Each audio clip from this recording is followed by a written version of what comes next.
Good morning, everyone. COVID-19 has spread worldwide with substantial consequences for public health.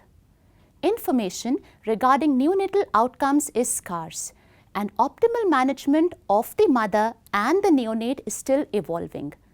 Let us now try and understand how does one optimize care for the neonates during this pandemic. We shall first look at the general flow. That is, how does one approach a neonate born to a mother who is suspected or a neonate is suspected with COVID-19. We shall understand the basic do's and don'ts of neonatal resuscitation. We shall understand the management of stable and sick neonates and finally address the issue of testing.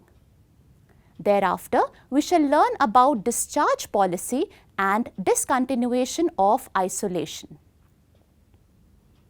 Look at this algorithm, starting with an admitted mother or a baby suspected with COVID-19. Note that there are three flows from here. First, isolate this mother-baby dyad. Second, test for both the mother and the baby. And third, care for all the exposed dyads who are to be isolated together in the same area and no admission has to be done in that area.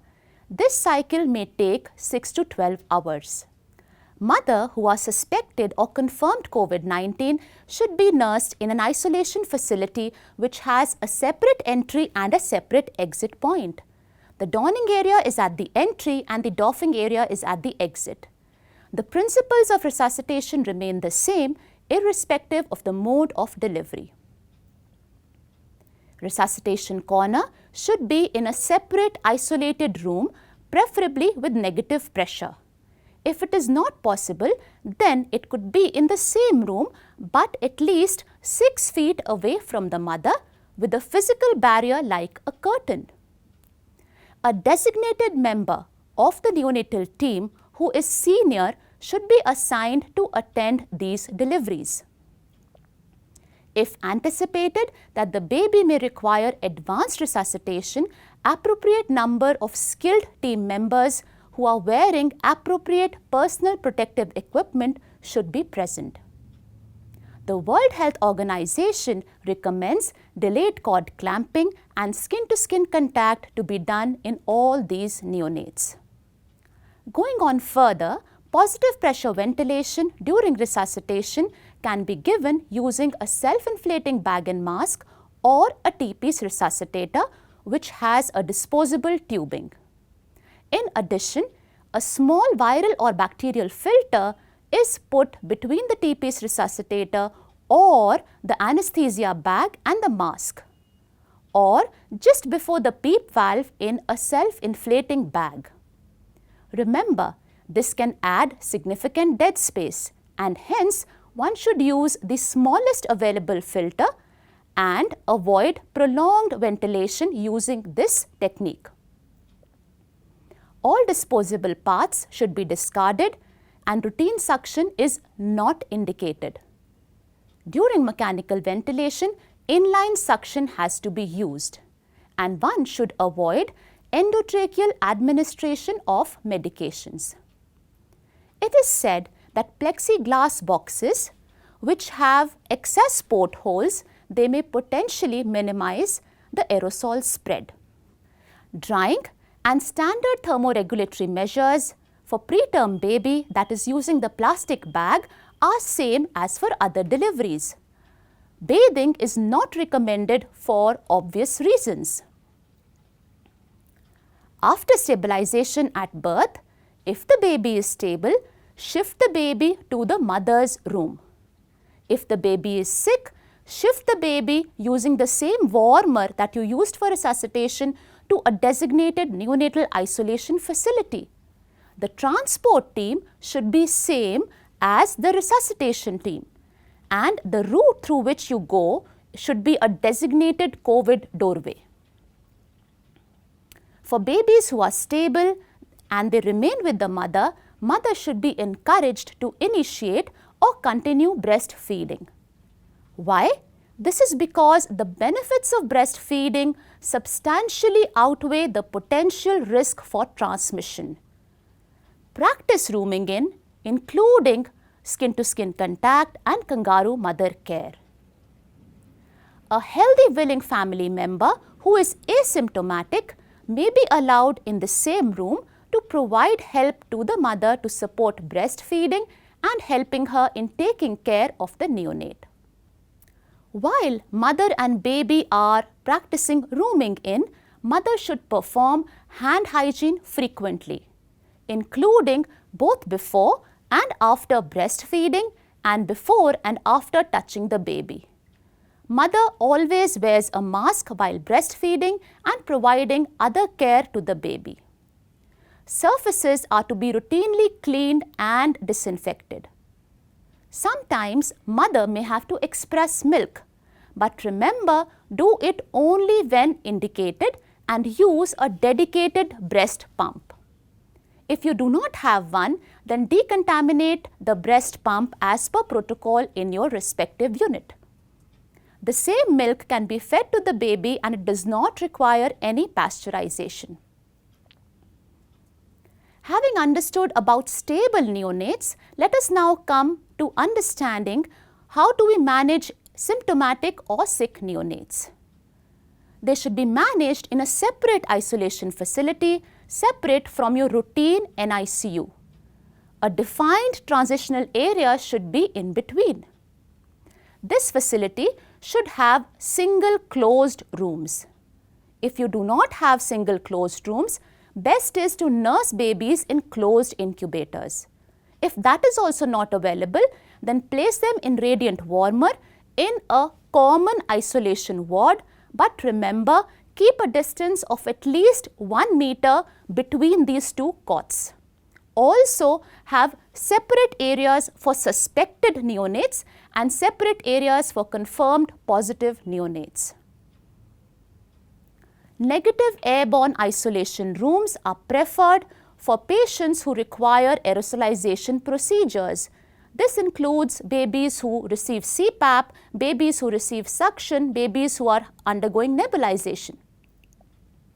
If they are not available, one can create such areas by using exhaust fans which drive the air out of the room.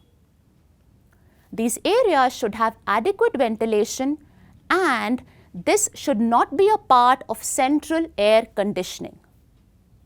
The doctors, the nurses and other healthcare professionals taking care of these neonates should be separate from the ones who are working in regular NICU or other newborn care unit. Staff has to be trained in the safe use and disposal of personal protective equipment and should be provided with sufficient supply. In case a separate isolation facility or appropriate care is not available, transfer the neonate immediately using all precautions to the nearest state-designated COVID hospital.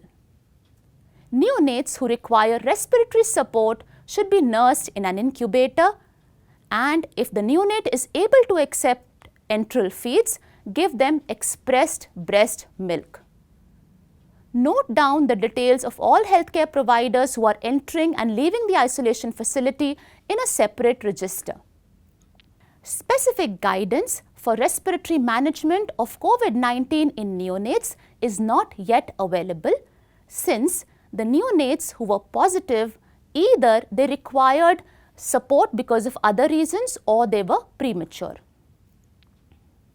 CPAP and nasal intermittent ventilation is safe, but then again a filter has to be placed in the expiratory limb. Remember, when using these equipments, it should be adequately ventilated room, proper protection measures, careful fit of the interface and addition of a filter. Remember, the area of dispersion in neonates is very low because of low airflow and small tidal volumes. But if that mask or the interface is poorly fitting, this can enhance air leak. There is no clear data on any specific mode of ventilation which decreases aerosol dispersion in these neonates. specific anti-COVID-19 treatment including antivirals, chloroquine, hydroxychloroquine is currently not recommended in symptomatic neonates.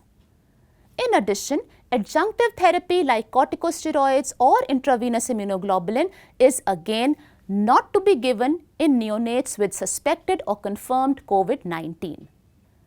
Let us now understand which neonates are to be tested. Neonates with history of exposure to a COVID-19 positive adult or mother having COVID-19 within 2 weeks or 14 days prior to birth. These neonates have to be tested. Irrespective of the history of exposure, if a neonate presents to the emergency with pneumonia or severe acute respiratory infection which requires hospitalization and there is no other underlying illness, these neonates also have to be tested. The test done is RT-PCR and is done on day 5 after birth or at the time of symptoms. If initially the test is negative or you were not able to do this test, testing should be repeated at 48 hours of age. For asymptomatic neonates whom you expect will be discharged prior to 48 hours from the unit, a single test between 24 to 48 hours can be done. Serological testing is not recommended to diagnose acute infection. The swab used is upper respiratory nasopharyngeal swab for routine sampling, and in ventilated neonates, lower respiratory tract specimen is also sent in addition to above. Clinicians and other healthcare workers who are taking these samples should wear appropriate personal protective equipment. While you are awaiting the test results, what has to be done? Isolate the neonate in a separate isolation room or incubators or rooming in with the mother in case the mother was suspected or positive. For a neonate who is asymptomatic and was suspect to start with and now the tests have turned negative. So, I repeat again, this neonate was tested because it was suspected and baby comes out to be negative. For these neonates, isolation can be discontinued.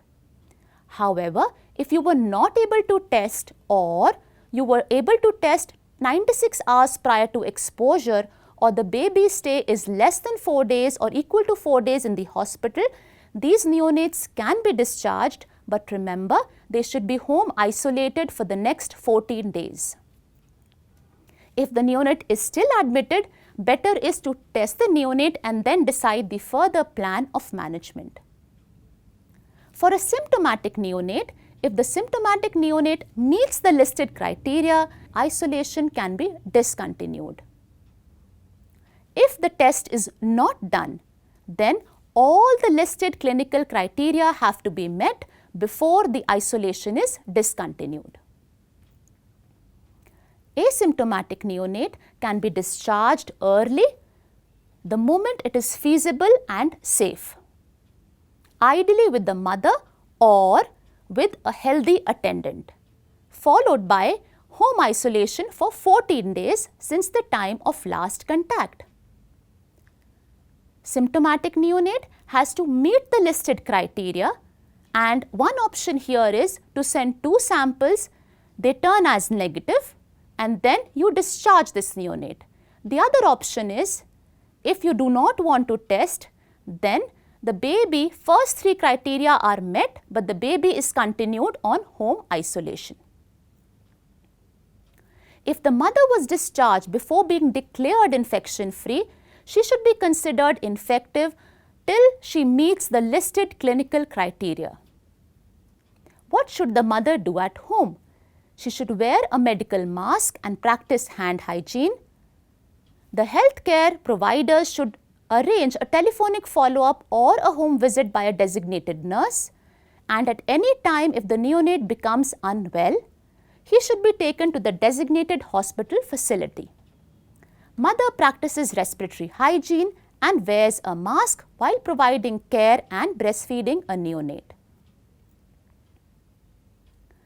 If the discharged neonate is positive, then the other adults, the uninfected individuals in the house, for example, the grandparents and those with comorbid conditions, should not be assigned to provide care if possible.